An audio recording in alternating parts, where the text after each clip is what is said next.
ये सिर्फ चेपॉक में होता है। सिंगल के लिए ना इतना शोर हुआ, ऐसा लगा छक्का मारा कप्तान ने। भैया ये 400 ml वाला है तो मैं आधा ही लगा रही हूँ। आधा तो मैं इसे बाद बंद में करके लगा रखो डस्ट जाने की। नहीं वो बाथरूम के लिए है ना, तो फिर बाद में कल लग जाएगा।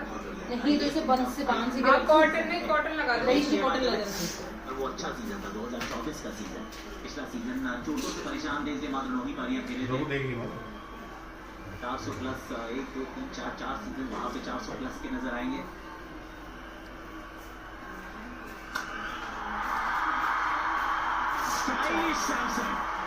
तुम इसके बाद इतनी तेज क्यों करो, बह रही है सारे।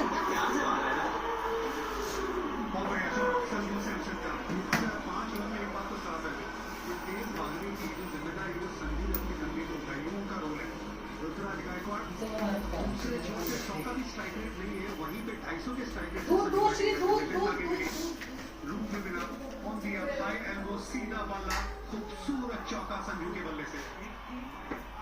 शानदार शुरुआत करी है आज। देखिए पावर प्ले में ये 5वां ओवर चल रहा है, 50 रन के करीब पहुंच गए, एक ही रन से दूर है 50 से। करने की कोशिश, स्पीड हो गए।